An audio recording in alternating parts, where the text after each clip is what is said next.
Je vais vous parler du contexte, c'est-à-dire de la période qui précède la mise en place des trois régimes totalitaires durant l'entre-deux-guerres.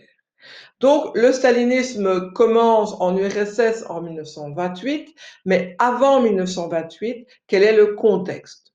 Au niveau politique, nous avons vu qu'en 1917, il y a les révolutions russes. De 1917 à 21, nous avons aussi la guerre civile entre les rouges et les blancs. Et il y a une guerre de succession à la mort de Lénine. Donc il y a du communisme avec une république des soviets, mais quand même toute une série de conflits, de problèmes politiques.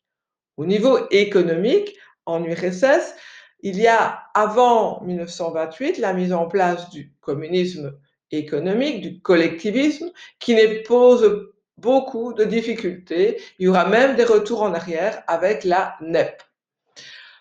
Troisième élément du contexte de l'URSS avant 28, ce sont toutes les conséquences de la Première Guerre mondiale, dont notamment la perte importante de territoires, Finlande, États baltes et Pologne.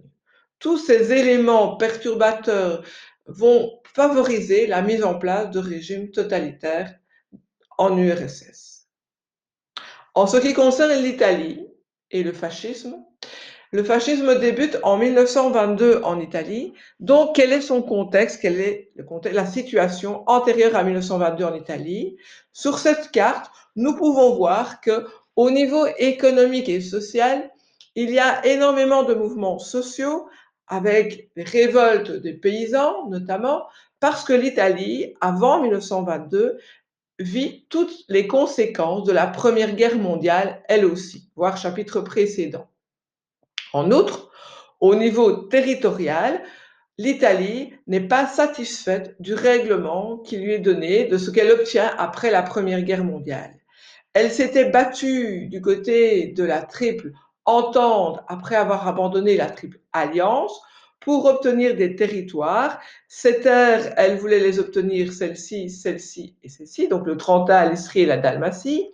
Et à la fin de cette première guerre, elle n'obtient pas la Dalmatie qui est donnée à la Yougoslavie. Et donc là, elle se sent flouée par rapport au traité d'après-guerre et à l'effort qu'elle a commis. En outre, en Italie, il y a aussi une instabilité politique, c'est-à-dire qu'il y a beaucoup de régimes politiques qui vont changer, les élections seront très rapides, très régulières et une impossibilité vraiment d'appliquer un programme sérieux puisqu'il y a des élections incessantes. Donc, de nouveau, là, un contexte négatif qui attend finalement un sauveur que sera Mussolini, en tout cas la manière dont il se présente.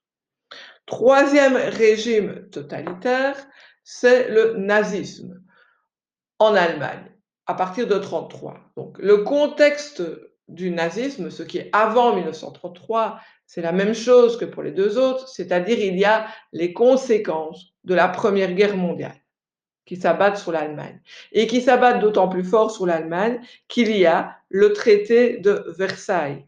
Ce traité va évidemment alourdir encore le sort de l'Allemagne à partir de 1918. En plus de ces problèmes, il y a aussi la crise de 29. Nous sommes avant 1933 et là, la crise de 29 va s'abattre de plein fouet sur l'ensemble des pays du monde, surtout au début de l'année 1930. Et donc Hitler va pouvoir profiter de ce contexte économique extrêmement perturbé que nous avons vu dans le chapitre 2 en classe. Ensuite, il y a une autre explication du contexte instable, c'est les problèmes politiques. Si vous regardez ce tableau, vous vous rendez compte que entre 1929 et 1933, il y a une grande instabilité politique puisqu'il y a des élections parfois chaque année, parfois deux sur l'année, parfois on a laisse 2 ans de répit, mais ces élections sont beaucoup trop rapprochées. Et donc là, on a aussi une instabilité qui sera en faveur du nazisme, le nazisme étant ce parti politique-là. Vous voyez bien que quand je vous ai parlé de la crise de 29 comme contexte favorable, vous voyez le pourcentage, plus la stabilité politique avec des élections qui montrent que la démocratie imposée par le traité de Versailles n'est pas du tout efficace, voire est négative pour le pays. Donc les contextes sont chaque fois des contextes négatifs.